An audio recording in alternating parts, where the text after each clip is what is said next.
America के पूर्व राष्ट्रपति डोनाल्ड ट्रंप एक बार फिर अपने बयानों को लेकर सुर्खियों में। इस बार उन्होंने अपने पुराने दोस्त व्लादिमीर पुतिन पर सीधा तंज कसा है। व्हाइट हाउस में अर्जेंटीना के राष्ट्रपति जेवियर माइली के साथ लंच के दौरान ट्रंप ने कहा, मुझे नहीं पता कि पुतिन इस युद्ध को क्यों जारी रखे हुए हैं। उन्हें तो एक हफ्ते में जीत लेना चाहिए था। ये वही ट्रंप हैं जिन्होंने अपने कार्यकाल में पुतिन को स्मार्ट लीडर कहा था, लेकिन अब यूक्रेन युद्ध लगभग 4 साल बीतने के बाद उन्होंने वही पुतिन पर सवाल उठाते हुए उनकी रणनीति पर कटाक्ष कर दिया है। ट्रंप ने कहा, पुतिन और मेरे बीच बहुत अच्छे संबंध हैं, शायद अब भी हैं, लेकिन मैं यह नहीं समझ पा रहा हूं कि वो इस युद्ध को क्यों खींच रहे हैं। यह युद्ध उनके लिए बहुत बुरा साबित हुआ है। ट्रंप ने यह भी कहा कि रूस को इस युद्ध में भारी नुकसान झेलना पड़ा। उन्होंने करीब 1.5 लाख सैनिकों को खो दिए हैं। द्वितीय विश्व युद्ध के बाद यह सबसे बड़ी मानवीय त्रासदी है।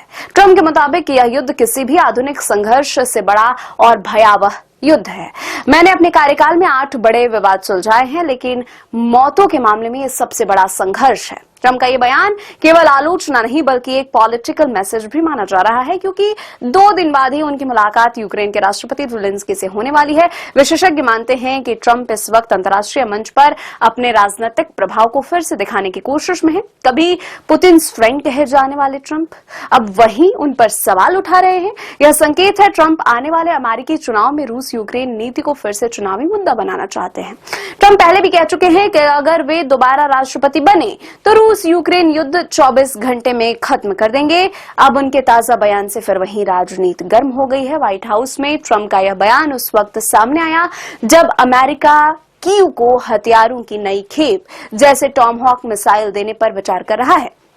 रूस पहले ही चेतावनी दे चुका है कि अगर अमेरिका ऐसा करता है तो इसके विनाशकारी परिणाम होंगे, लेकिन ट्रंप के निशाने पर सिर्फ पुतिन नहीं, उन्होंने ब्रिक्स समूह पर भी करारा हमला बोला। उन्होंने कहा, जो भी देश ब्रिक्स में शामिल होना चाहते हैं ठीक है, लेकिन हम उन पर टैरिफ लगाएंगे। उनका कहना था कि ब्रिक्स डॉलर के खिलाफ एक साजिश थी। अगर कोई देश ये खेल खेलना चाहता है तो मैं उनके सभी प्रोडक्ट्स पर भारी टैरिफ लगा दूंगा। ट्रंप ने कहा, जब मैंने ब्रिक्स से दूरी बनाने की बात कही थी तब वे देश खुद पीछे हट गए।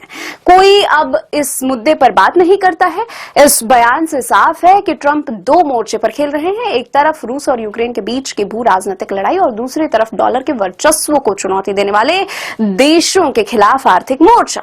विशेषज्ञ कहते हैं कि ट्रंप के इन बयानों के पीछे न केवल चुनावी राजनीति है बल्कि दुनिया को यह दिखाने की कोशिश भी है कि अमेरिका की ट्रंप डिप्लोमेसी आज भी एक अलग पहचान रखती है। फिलहाल ट्रंप का यह बयान पुतिन के लिए एक बड़ा झटका माना जा रहा है, क्योंकि उन्होंने पहली बार सार्वजनिक तौर पर रूस की सैन्य रणनीति पर सवाल उठाए हैं। अब देखना यह होगा कि ज़ेलेंस्की से होने वाली उनकी मुलाकात के बाद क्या अमेरिका का रुख और सख्त होता है या ट्रंप अपनी पुरानी दोस्ती को फिर से कोई नया मोड़ देते हैं। बाकी आप इस बारे में क्या राय रखते हैं, कमेंट करके हमें जरूर बताइएगा। वीडियो पसंद आए तो लाइक करें और चैनल को सब्सक्राइब करें।